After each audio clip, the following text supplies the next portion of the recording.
مشاريع الشعرية الهامة.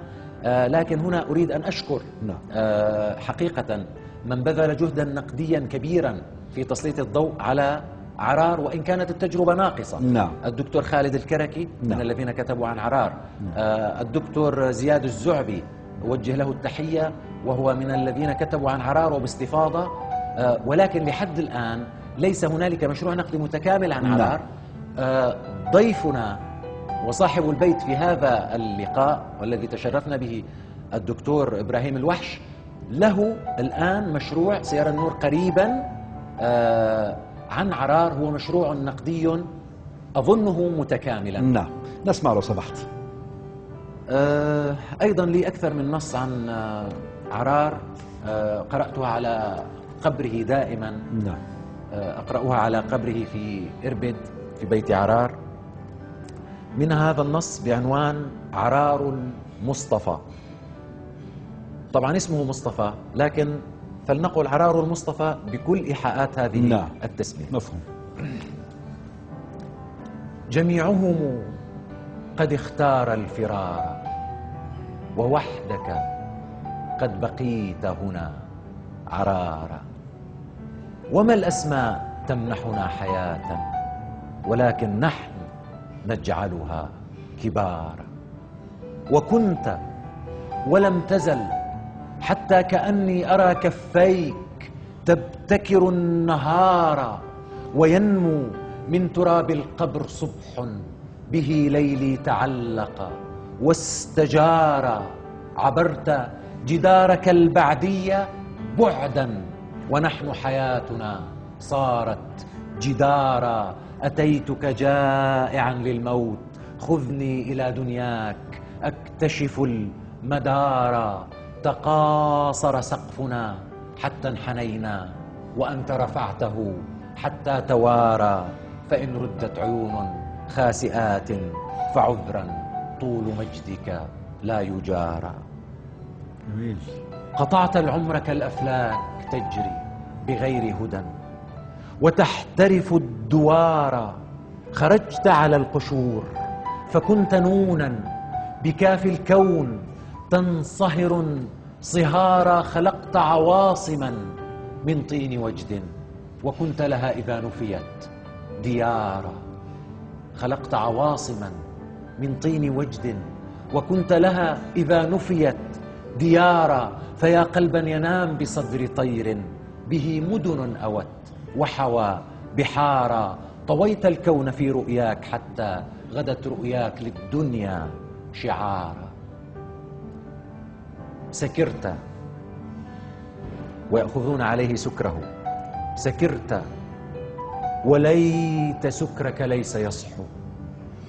فإن الصحو ينتزع الخمار، ستلمح أوجها ثكلى وأرضا مؤجرة وأسيادا صغارا، وشعبا غارقا في التيه.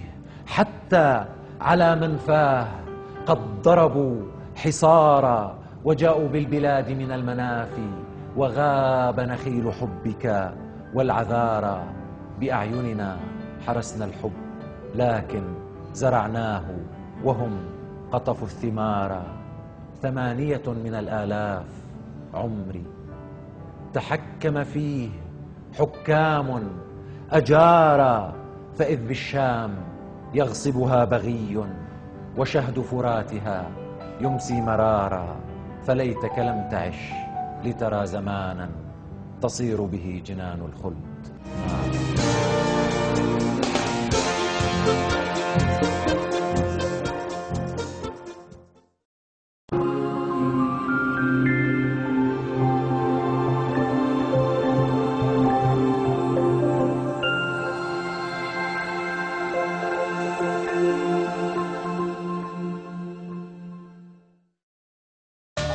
بدك تستر عليك، وطي صوتك لا تفضحينا.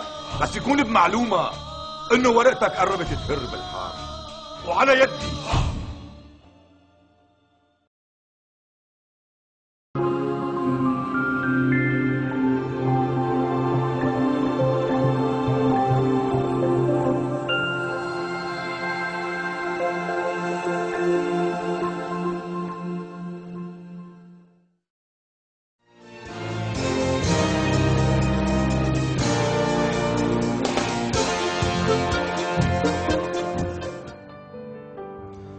ونحط رحالنا عند قضايا الساعة، وما أشد حرارة لحظات الساعة وقضاياها.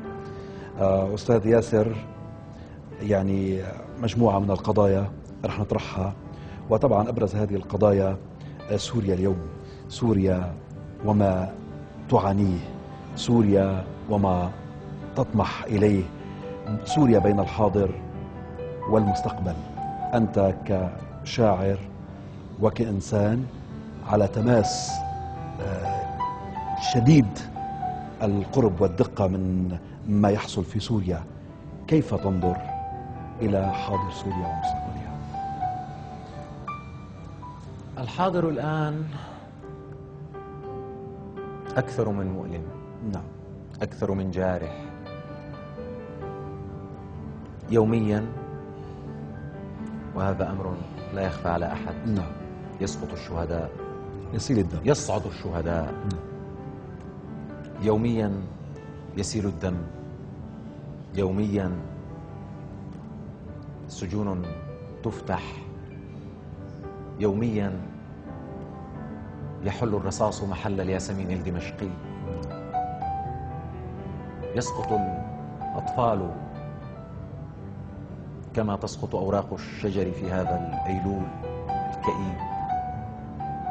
سوريا اليوم جريحة، سوريا اليوم بحاجة إلى وقفة جادة وحاسمة عروبية أخلاقية يحتمها الواجب على كل فرد عربي، على كل إنسان صاحب ضمير حي، سواء كان حاكما أو محكوما. أرجوكم قفوا مع سوريا وأنقذوا سوريا مما هي فيه. نعم، يعني نظرتك إلى المستقبل.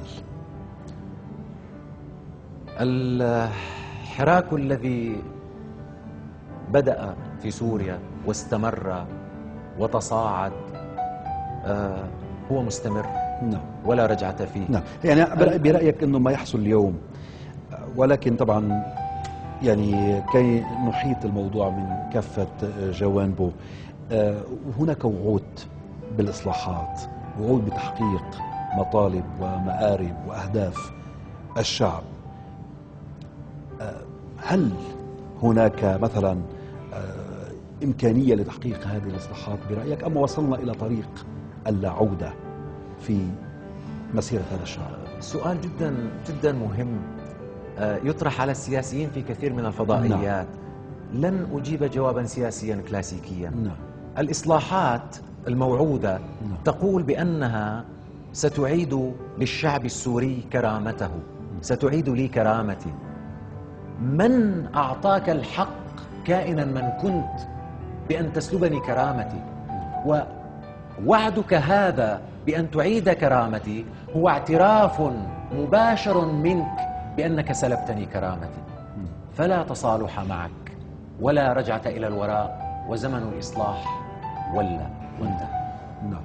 على كل نحن مثل ما بيقولوا نتمنى في النهاية الخير لسوريا وشعب سوريا بكل أطيافها، بكل مذاهبها، بكل شرائحها، بكل يعني بكل إبداعاتها، لأنه بنعرف أنه هذا بلد الإبداع والمبدعين والمثقفين وإلى ما هنالك. فسوريا تستحق الحياة والمستقبل الأفضل. ننتقل إلى قضية جديدة، الشعراء وقضايا العصر. إلى أي مدى الشعراء فعلا هم ناطقون حقيقيون، وهم فعلا ينبضون بما يعانيه العصر؟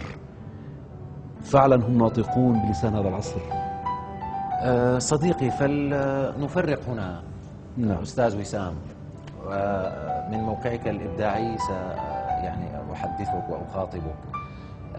فلنفرق ما بين شاعر، أنا ضد مقولة شاعر كبير وشاعر عملاق الشاعر شاعر. نعم.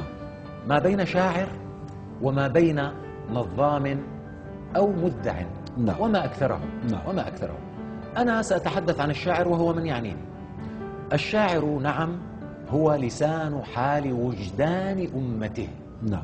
ليس لسان حال الشارع كمدون صحفي. نعم. لسان حال وجدان الأمة. الآن كثير من الأشياء التي نختلف في التاريخ العربي على تأريخها، ربما أرخها مؤرخ سلطان وأرخها مؤرخ معارضة، فنختلف، فنعود إلى من؟ نحتكم إلى من؟ نحتكم إلى الشاعر الذي أرخ. نعم. وخاصة إذا كان هذا شاعرا حقيقيا، ونأخذ تأريخ الروح. الشاعر يؤرخ للروح نعم. ويؤرخ للوجدان. نعم. فالشاعر العربي الحقيقي، وهم ليسوا قلة ولكن ليسوا كثرة أيضا، نعم. على التصاق تام بقضايا أمته، وهو ناطق رسمي، هو الناطق الرسمي الحقيقي باسم هذا الضمير. ولكن هل له برأيك سيد ياسر نفس الفاعلية والتأثير التي كان يعني يتميز بها شعراء الجاهلية وشعراء عصور غبرت؟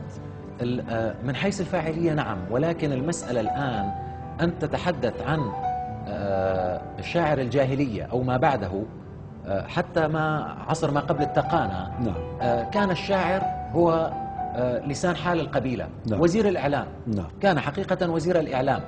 لكن الآن يعني كان له حقائب سياسية يعني. نعم، كان يحمل حقيبة سياسية. نعم. وبامتياز. نعم. كان عندما يولد شاعر تحتفل القبيلة 40 يوما. نعم. الآن تشعر بالمصيبة لمدة 40 سنة ربما. نعم. عندما يولد شاعر حقيقي. نعم.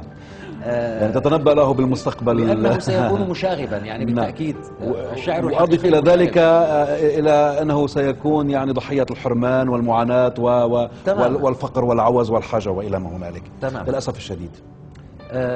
فإذا الآن في عصر التقانة